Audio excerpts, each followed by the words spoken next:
Keep, sell, or bench. That's going to have to be the topic over the next couple of weeks on Forest. And this is my list. Let's get into it.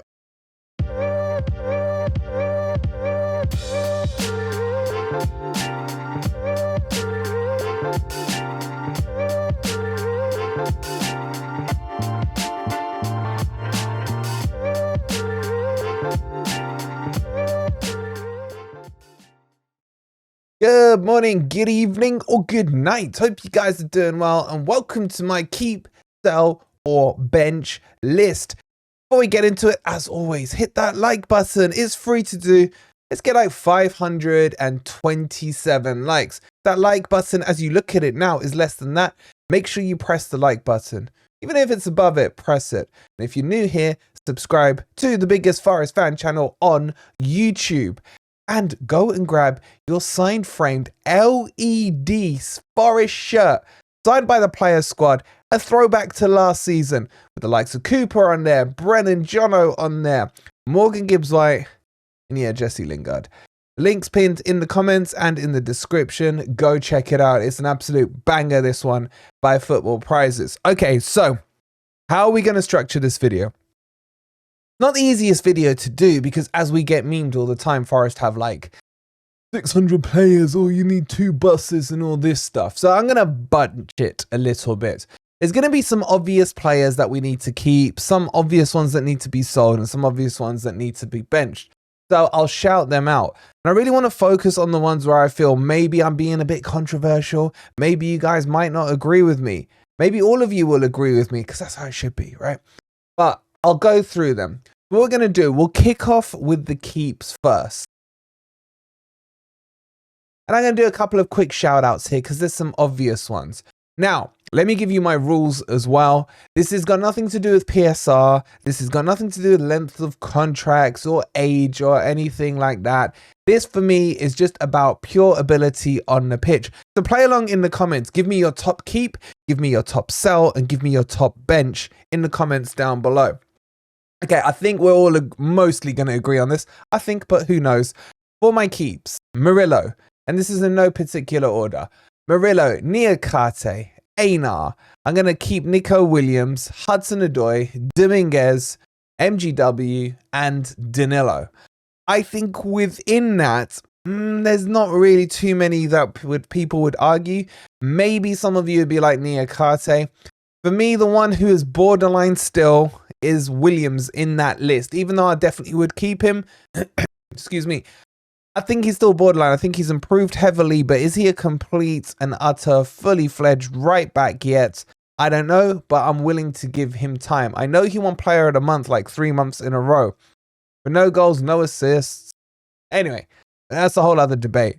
The two where I think there'll be some controversy, one, of course, is going to be Sangare. Now, for all you Sangare agendarists out there, I've noticed a little pattern. Everyone who's been against Sangare over the last 12 months is slightly changing their tune now. And I think it's because of Chris Wood. Everyone's who wrote him off, obviously not me last season. I knew he was going to come good under Nuno. Has now come to this summer and thought, well, what if Sangare comes good in pre-season and just needed time to settle down? And I was there saying, he's crap, get rid. And that's the movement I'm seeing at the moment at Sangare. And it's fair enough. I got no problems with it. And people are like, yeah, he's been crap, but maybe with the pre-season, let's judge him next year. And my stance on Sangare is, yes, he hasn't had a good season this year. It's been plagued by injury, by AFCON, by everything else. But he will come good next season. There you go. I'm putting my reputation, what I have left of it, on the line. So Sangare is a definite stay for me. Now, the other definite stay, but the one I'm slightly worried about, is Matt Sells. He's done nothing to make me worry, but he's done nothing to make me feel like he's the next Samba coming through or anything like that. And also, he's a little old. I know goalkeepers are like fine wine. They get better with age. They go on till they're 600 years old. I don't know. I can't explain it. Right? I just think Sells may worry me next season. Now, he was technically my player of the second half of the season. We stopped talking about goalkeepers, for God's sake. In fact, he became my hero because he took Matt Turner out of goal. He's good, but I don't know if he is the one. And when I'm talking about the one, I'm talking about someone who can maybe elevate us up 4 or 5 positions in the league table. Did he win us enough points in the season for us to say that? There were a couple of games where I think he actually did that in the second half of the year. But I think there was 1 or 2 small mistakes. They weren't Turner mistakes, but they were mistakes that just made me think, I'm talking like the Newcastle match at the City Ground. I felt he could have saved 1 or 2 of those. Little ones. Nothing to be scared of, but I'm just asking the question, can we do better than Matt Sells? So, but for me, Sells is 100% a keep and probably a start unless we get some kind of Samba back. I don't know. But that's my keep list. Do you guys agree with it or not? Remember, the ones I've picked out at the end, I'm just highlighting some key points about them. So let me know what you think about my keep list. And let's move on to the bench. Okay, so on the bench, I think there's going to be a couple of you going, oh man, Wolfie, man, you don't know what you're talking about. You're probably right. You're probably right. But hear me out before you start judging me, right? The ones I think that you guys won't argue too much with would be Aguilera, old Christina Aguilera. Remember him out on loan at Bristol City? I think he was one of the Bristols. And I think he probably needs another season out on loan still. But I wouldn't be against benching him. And Omar Bamadeli, I think is close. Maybe could be one of those players that comes through in November, December time next season. And he ends up being a starter with Murillo. That could be a lovely partnership. But to start the year off with, I'm going to bench him. And the other one that I've got that maybe you guys will argue about is Vlachodimos. Vlachodimos I would bench rather than sell. I think we will probably sell him, but I can't be asked. I hate when we have to go and buy a goalkeeper. I just feel like it's a boring position. I'd rather spend the money elsewhere. Look, he's there. I'd bench him. Which kind of is a bit of a spoiler alert to who I would sell. The other one that I think everyone's forgotten about, and shout out and congratulations to Omar Richards. He's now a European champion. He still hasn't kicked a ball in a competitive match for Nottingham Forest, but he will be coming back. And I would 100% bench him because I actually think there's a good player in him. Now he's grown his leg back. So he's one that I think maybe most of you would agree on. I don't know. Let me know in the comments below. Where I'm going to get a little edgy with you guys is on these next 3. Bolly, I would bench. Now, let me caveat that for you. I would bench him because I think Forest are going to buy a centre-back. And a centre-back, depending on what happens with Murillo, could be Murillo's new partner. But Bolly, let's say we don't buy a centre-back. Bolly, I would start sparingly because I worry about his injury record.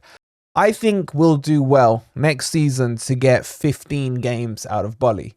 I hope we get more because I think he's a calming influence and we seem to concede less goals from corners when he's around. I'll be more than happy to start him. My biggest concern with him, I guess the best way I could describe it is that he could be this season's Felipe. Gone from, brick wall to crumbling injury brick that's just too old and falling apart. And that's my worry. That's why I would bench him and use him sparingly. So hopefully get 15 matches out of him. Chris Wood. You guys are going to hate me, I know. I'd bench him. I think we need a new striker. There's a few names that I've got on my shopping list, and we'll do my shopping list video soon, that I would look to bring in. I don't think Chris Wood is going to be Cristiano Woodinho next season. I hope I'm wrong. I think he went through a couple of purple patches last season. I think he works really well, as I pointed out to you guys, in a Nuno formation. I just think he may get sussed out next season. And honestly, his injury record hasn't been that great at Nottingham Forest. We're yet to see, really, a fully fit Taiwo and a fully fit Wood named on the same squad sheet on match day. So I would keep Chris Wood, but I wouldn't start him. The other player that I would bench, you can say agenda, fine, is Elanga. As the season has gone on, I've just been less and less convinced by him. You guys want to say agenda, fine. If you want to say, oh, it's because he came from Man U and you hate Man U, fine, say it. I don't care. I'm talking about what I've seen on the pitch. He was brilliant for the first 8 weeks, 9 weeks in the Premier League last season. In fact, I'd probably go as far as to say he was better under Cooper for me than he was under Nuno. Is that a fair thing to say? Let me know if you agree with that. I just don't think he's got the football IQ. Now, that will come with age, and this is why I'm not selling him. I'm benching him. And I just feel he's got a little slower. You guys are going to throw his stats at me in the comments. I know his stats, yeah? But I'm not after a stat packer. I'm talking about the eye test, what I see on the pitch, what I feel when I see him. The decisions that he makes sometimes are incorrect for me. Now, we know he's a lovely guy. We know everything about him should work at Nottingham Forest. And I think eventually he will work at Nottingham Forest. But I think he needs another year of development. I really do. And maybe next season we see the real Elanga. But for me, Elanga is a bench right now. Controversial. What do you guys reckon? That's my bench list. Let's go on my sell list. Okay, on my sell list, and again, remember, this isn't about PSR. This is about performances on the pitch and players I like and players that I think are a bit meh. Number one, in fact, there's probably a few on here. Let's get them out the way, the obvious ones, right?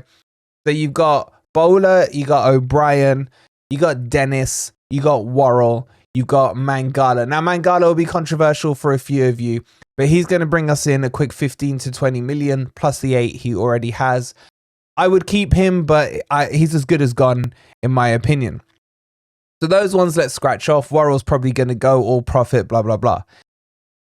Where it's not controversial for me, and I'll be surprised unless there's some Americans out there who still want to back him. And this is an example of a stat packer here in Matt Turner. I've had so many Americans DM me and message me saying, how can you say Sells is better than Turner? Look at the stats of Turner versus Sells.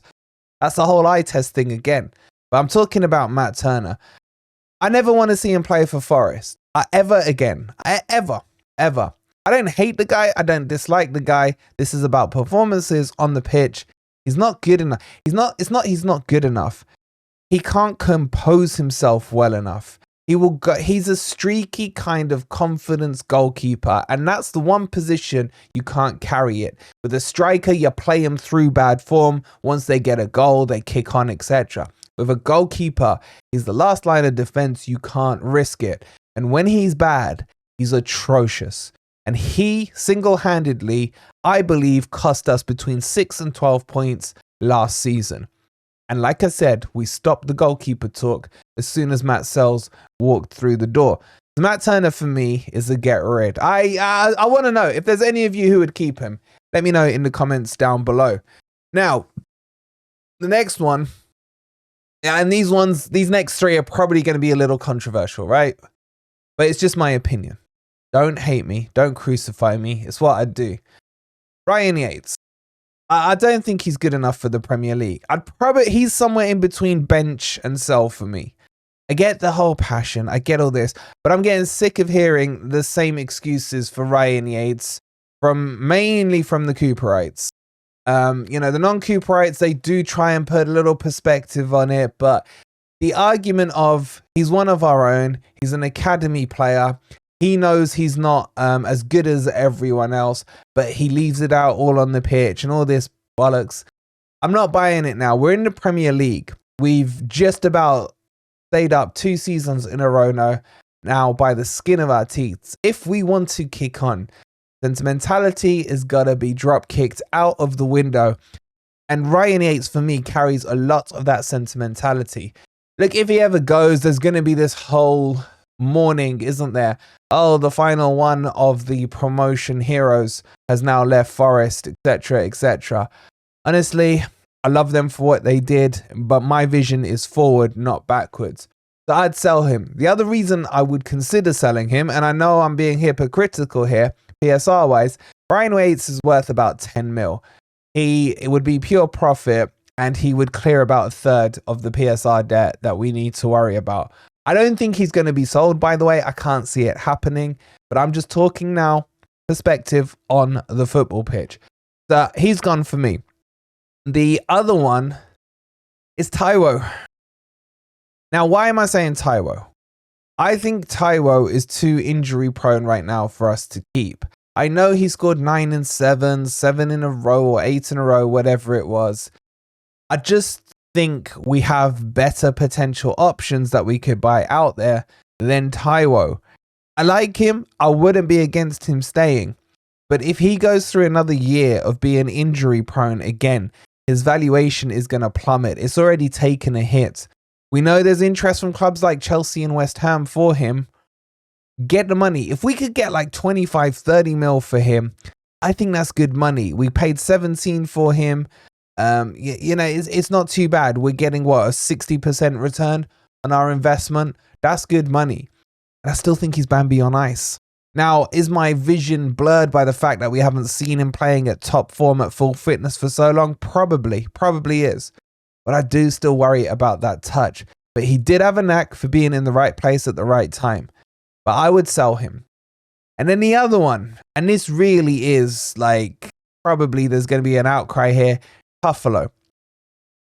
I don't think he's Premier League level. I don't think he's even like relegation Premier League level. I would sell him. We only paid like what? He was buy one, get one free. He was the free bit in the O'Brien deal from Huddersfield. What he does off the pitch is amazing. Okay, it is fantastic. And don't take this the wrong way. I'm doing this video based on what's on the pitch. Einar is streaks ahead of him. I think Omar Richards is better than him as well. We don't need another third left back when you could even, if you're desperate, play Nico Williams there because he's just as versatile as Ola Einar. So for me, sell Tuffalo. Would we get much for him? No, but remember, this isn't a video about PSR, etc. So I would sell Tuffalo. And that is pretty much the whole squad. The rest have kind of already gone. The likes of Chiarte, Felipe, man, I miss him. And all those. But what do you reckon about my list? Am I being harsh on some of these players? Or do any of you fully agree? Do any of you agree 100% with what I said? If you did, then you are the guys in the know. You are the guys with the football knowledge. I'll tell you that now. If you've enjoyed the content, hit that like button if you haven't already turned it off because you're like, what's this crazy fool talking about? Subscribe to Forest Fan TV if you are new. Go grab your tickets for the signed framed LED Forest home kit from last season. And I can't wait to read your comments. Be gentle. I'm on you, Reds.